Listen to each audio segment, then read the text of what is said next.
Perkenalkan, nama saya Zakwan Nabahan, NIM 122370180. Saya akan menjelaskan terkait pembelajaran di minggu ke-5. Analisis investasi. Investasi adalah suatu istilah dengan beberapa pengertian yang berhubungan dengan keuangan dan ekonomi. Istilah tersebut berkaitan dengan akumulasi suatu bentuk aktivitas dengan suatu harapan mendapatkan keuntungan pada masa depan. Terkadang investasi disebut juga sebagai penanaman modal. Berdasarkan teori ekonomi, investasi berarti pembelian dan produksi dari modal barang yang tidak dikonsumsi tapi digunakan untuk mengkaji kinerja masa lalu dan masa yang akan datang. Net present value. Net present value ialah nilai sekarang dari seluruh aliran kas mulai sekarang sampai akhir proyek. Proyek diterima apabila NPV lebih dari 0 atau NPV yang paling besar. Kelebihan dari NPV adalah memperhitungkan nilai uang karena faktor waktu sehingga lebih realistis terhadap perubahan harga. Memperhitungkan arus kas selama usia ekonomis investasi dan memperhitungkan adanya nilai sisa investasi. Adapun kelemahannya yaitu lebih sulit dalam penggunaan perhitungan derajat kelayakan selain dipengaruhi arus kas juga oleh faktor usia ekonomis investasi. Berikutnya itu internal rate of return. Internal rate of return atau IRR merupakan salah satu metode evaluasi sebuah investasi yang digunakan untuk mengukur seberapa besar keberhasilan suatu investasi dengan mempertimbangkan biaya dan risiko yang ditanggung. Metode internal rate of return adalah suatu cara untuk menentukan tingkat pengembalian yang membuat nilai net present value sebuah investasi menjadi 0. Cara kerja internal rate of return yaitu dengan membandingkan arus kas yang akan diterima dari suatu investasi dengan tingkat bunga yang sudah ditentukan. Jika suatu investasi didanai melalui kredit bank, perusahaan mengharuskan nilai internal rate of return lebih besar dari suku bunga kredit bank yang berlaku. Internal rate of return merupakan indikator untuk menilai keuntungan dari suatu proyek atau investasi.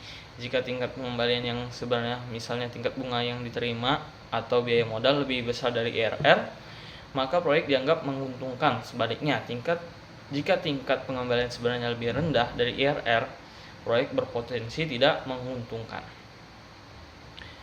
Kemudian ada payback period. Payback period adalah metode untuk menghitung waktu yang dibutuhkan untuk mengembalikan modal atau investasi yang telah dikeluarkan. Payback period membantu menentukan berapa lama suatu investasi mencapai balik modal. Suatu investasi dengan payback period yang lebih pendek lebih menarik bagi investor, sementara payback period yang panjang cenderung kurang diminati oleh para investor.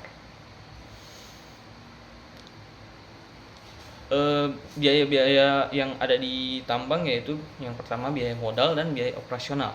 Biaya modal atau capital cost merujuk pada pengeluaran yang dikeluarkan untuk memulai dan mengembangkan suatu proyek, termasuk investasi awal untuk infrastruktur, peralatan, dan fasilitas yang diperlukan untuk operasi. Dalam konteks proyek tambang, biaya modal mencakup pengadaan peralatan, seperti pembelian alat berat dan mesin yang dibutuhkan untuk kegiatan penambangan atau alat berat yang disewakan.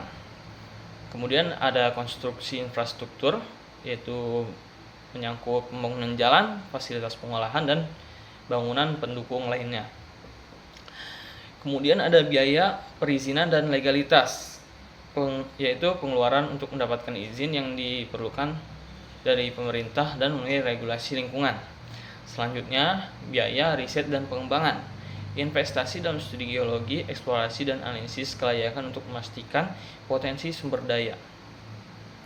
Biomodal ini penting karena menentukan seberapa besar investasi awal yang diperlukan sebelum proyek dapat mulai menghasilkan pendapatan. Perusahaan harus menghitung biaya modal secara akurat untuk memastikan bahwa proyek tersebut layak secara finansial.